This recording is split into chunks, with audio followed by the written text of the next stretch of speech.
So tell me where you're from. Scotland. Why the hell did you come all the way from Scotland to Arkansas? A TMD issue that was unresolvable back home. Yeah, and how long have you been dealing with it? Probably, I would say, 7 years for sure. Yeah. Probably longer. I think even when I was a kid, like, I would always get like headaches,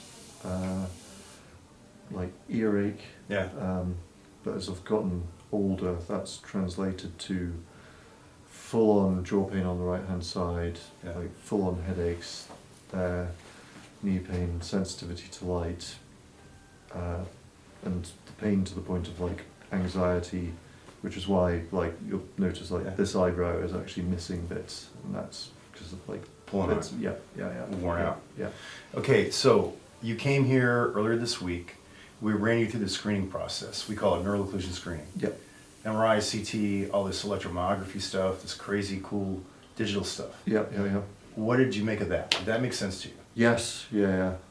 Once it's explained. Yeah. But yeah, it was very detailed. Yeah. Goes down to very small measurements. Yep. Like the MRI, like the X-rays, like it's all 3D. Yep. You can splice through it. You can look at whichever part of the images you want to look at. And it made you understand that, first of all, not everyone's a candidate for bite adjustment. Yep. Secondly, you know, the orthopedic joints themselves, the cartilage, the bone, are like extremely important. Yep. Right? You were fortunate because you are not that damaged in the joints. And your bite, you had this crazy, like really steep bite. And you know, normally people have a little more slop. You got none. Yep. And yeah, I mean, it's like razors. It's great to chew, but you know, my point is there's no room for error. And then I think also you understood the beaker of pain concept, right? Yeah. Yeah, so in other words, people imagine a beaker full of problems. If there's enough if there are too many problems, there's multiple problems there, and the beaker starts overflowing, that's when you feel pain. Yeah.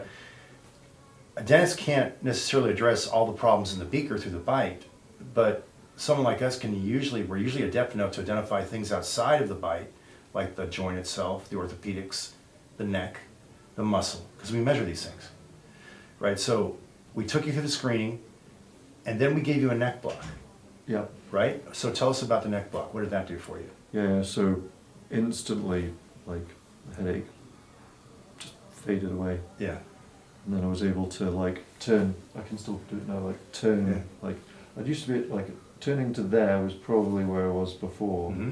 and then after the neck block probably there. But now I can like Really look. Look. Yeah. I can reverse the car now.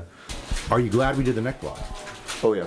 For It sure. helped you understand, right? Yeah, for sure. It gives you more information, and you can feel it. It's not like it's not like you're being talked through it. You're like you are talked through it, but then you're just like, right, we'll try this, and then you can experience it, and then you can do the ice cold water, and you're actually testing as you go. And let's see what happens to the headache. Let's see what happens to the tension. Yeah. And all of a sudden those went down tremendously, right? In fact, I don't have a headache this morning. So, Which is unusual? Yeah. Like super? Yeah. That's awesome. Cool.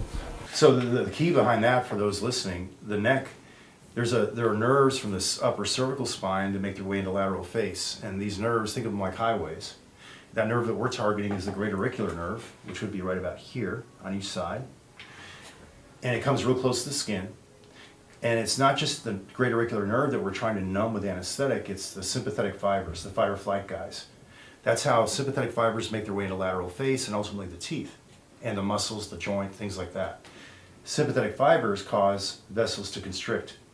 Too much constriction reduces flow, distal to the point where it's restricting, and muscles, teeth, all kinds of things, they don't get enough oxygen, they get hypoxic, muscle can go into spasm, teeth can be cold sensitive. Yep. I'm actively involved in that research. I have been for years. When we gave you the neck block, before we gave you the neck block, your cold swish, remember we gave you ice water? Yeah. What was that on 0 to 10? Oh, before the nerve block, it was excruciating. Yeah. Yeah, it was right up 9. Yeah, 9 out of 10. Yeah. Like I saw you wincing like it was crazy. Yeah. We got. Okay, swallow. Yeah, that's pretty bad. Yeah, it's right up there. It's 7, 8. Yeah, 9. 9. Really? Like I couldn't keep doing that for longer than 5 seconds. So we gave you that neck block on the great auricular nerve, and then we gave you ice water minutes later, and you swished, and what was it? Yeah, went down to like 5. Yeah, by about half. Yeah, yeah. Okay, Yeah, fair. 4. Okay. So any dentist in the audience will understand that, that doesn't make sense. They're like, the neck has nothing to do with the teeth. Well, yes, it does, because sympathetic fibers are part of the reason why people can have confounding cold sensitivity, which is a symptom of TMD. Okay, so what the neck block told us was that you've got neck inputs and sympathetic inputs, not just the normal trigeminal. So all TMD patients, by default, anyone that comes here to see me or anywhere, they have 3 main inputs, and we talked about that. Yep. The trigeminal nerve, normal dental world, cranial nerve 5, the cervical sensory nerves, like the great auricular, Yep. and the sympathetic nerves, the hitchhikers, the vasoconstricting guys, Yeah. fight or flight dudes, right? So below those 3 subsets, or in the hierarchy, to the top of the hierarchy, there's a bunch of things that can happen below it. You can have a jacked up C-spine, like you do on your CT. Yeah. We saw your C2 dens, remember the odontoid process, it's was off sitting to one there side. off to one side. So we know your neck's not normal. Yeah. Yeah, and then on MRI, we found on your MRI that your cartilage was displaced, your bones were all alive, thank Yeah. God. They were fully formed. Yep. You didn't have a growth defect, that was awesome. So, but we saw that your lateral poles, the outer half of the disc on either side, especially your right, was displaced. Yep. Now, that's pretty common. But here's the sad part. Like, a lot of times we'll get phone calls and they'll be like, oh, I've got an MRI, can I bring it? And we say, you're welcome to bring it, but we're going to take a new one. Yeah. Radiologists don't understand, they just look at the whole disc, they don't understand to look at the 2 halves. The TMJ surgeon, Piper, and I used to work together a lot, and he taught me how to read MRI. And you gotta look at lateral and medial pole. So, in your case, lateral pole right side was quite damaged, medial pole was intact. Left side lateral pole was barely damaged, medial pole was intact. And you, subjectively, are talking about a pop and a click, right? Yeah. Right side. Yeah. Yeah, and we found out why, Yeah, because that disc is flopping around, the bone snaps on and off of it. Yeah. And that translates into a little bit of an unstable bite, because if the hinge is a little bit off the way the teeth come together, it can alter that. And you got that through the software, yeah. Okay, so we gave you the neck block, the cold went down, the headache went away. You went back to your hotel and chilled for the night. You came back the next day, the neck was still pretty good. Yep. The headache was coming back though, right? Yeah, the headache was, not as bad as it was, but it was starting to get back. So then you were a candidate for the bite adjustment stuff. So we started using the T-scan and the electromyography, the EMG, and we started tracking your bite. And we started adjusting your bite, trying to balance it out. Yep. So what did you experience there? Oh, really good. You can see, we took all the data before, and then took all the data, and you could see the muscles like Totally changed. Yeah, for sure. Yeah, so to be fair, part of our workup when we screen is we're looking at all these different ways of looking at muscle. Basically like the resting, when the muscle's resting, when you're chewing, when you're doing whatever, how fast the mandible moves, all these things we have a record of. Yeah. And you saw with your own eyes before and after. Yeah. So after we adjusted your bite, your cold sensitivity went down, didn't it? Yeah. And that's still down. It's still down. Yeah. The neck block thing, it returned. When I do the bite thing, it's going to be permanent. Yeah. Until such time that a dentist throws in some dental work that doesn't quite fit right. And in the traditional sense, they could readily do that. Advice? Do you ever need dental work? You're going to have to fly here. Yeah. Because you are one of those people that doesn't have a lot of room for error. Yeah. Especially if this helps you a lot. Yeah. Because and I know it's not convenient, but Scotland to Arkansas is not close, but yeah. It's a nice place to visit, though. Actually, this is really cold right now, but it's not that bad. But my point is, it would be prudent to, if you ever need any kind of, like, even a filling. Yeah. I hate to say it. Yeah. Because they're not going to be looking at that data. The measurements, like, what was taken off was, like, Minuscule. tiny. Like, Yeah, when we're adjusting a bite, we're taking microns at a time.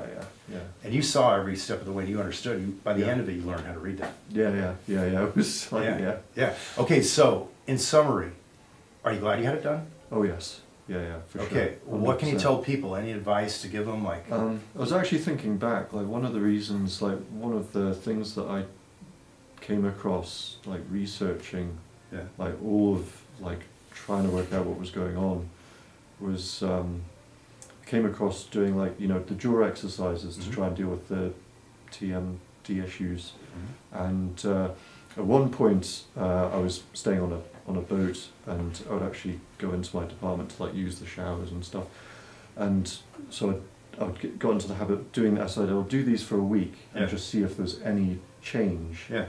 So and then one night went in, had my shower, and this is after doing the exercises, and there's a cold fountain like in the lobby. Yep.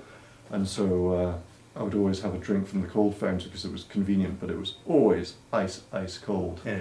And I think it must have been like 2 or 3 nights into doing those exercises, I took a swim, and there was no pain. And I was like, oh, this changed. must be a TMD issue. So your cold sensitivity changed. Yeah, it changed as a result Okay. of doing those exercises.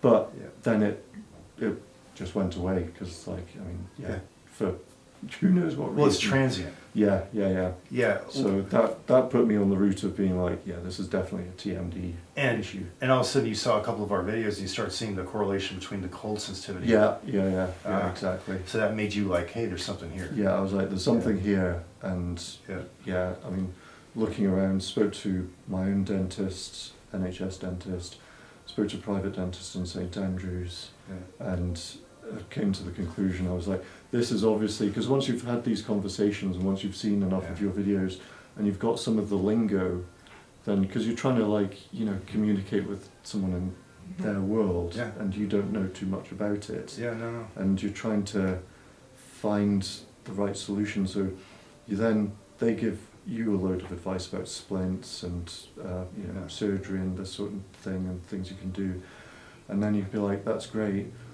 what if it's like the timing of the teeth going together? They probably looked at you like, what are you talking about? Yeah, they were just like, yeah, it really was. And Yeah. I was like, well, and you also need to check like the health of like the joints and like, and they're a bit sort of, and you then start getting the impression that you know a little bit more than they do about it. But then it's all really, really awkward. Yeah. Because you know more. My background is not dentistry or medical anything. You know more at this point about TMD, TMJ stuff than most dentists do. Yeah, which is a bit concerning. I know. Yeah. After what you saw this week. And the reason I've been doing these videos for over a decade, it's not to glean patients. I don't need the business.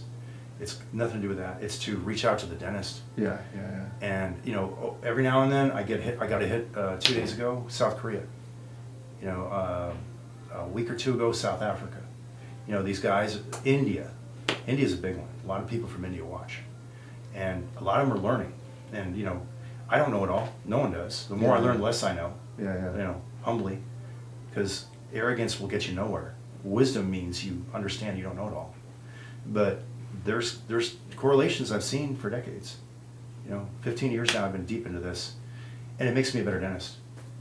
I don't do this, I'm not a TMJ specialist, no such thing. I'm a general dentist. But teeth, gums, and bites, and I gotta be really good at bites. Yeah. And this has made me very, very good at bites. Yeah. Makes me a much better dentist. Fewer problems, happier patients, much busier, predictable, efficient. Yeah. You want the one-stop shop, you want the one visit and then sorted. Yeah. So I mean, even in my work, I do a lot of like as a technician. Like if I'm repairing something, I only want to pull a machine apart once. Yeah, and to be done with it. Yeah, and be done with it. A revision is a problem. Yeah. Going back in, either you did something wrong or the whole thing is just trashed. Yeah. Right. Because the downtime costs money, and then there's more problems downstream. It's just it can be a nightmare. You can do without. But like once you go into it with like open mind, measure stuff, and have the experience to know what you're doing and sort of foresee problems. My teaching center, the CNO, the small thing that's word of mouth, where I teach dentists, our motto is measured matters. Yeah. It really does. I mean, it's the key to like, the scientific method is like based on numbers and data and numbers. Yeah. Show me a change. I want to see it objectively, and I want to see it reproducibly, and I want to see it happen again and again and again. Yeah. Anyhow, so all in all, pleasure meeting you. Thank you very much. Much appreciated.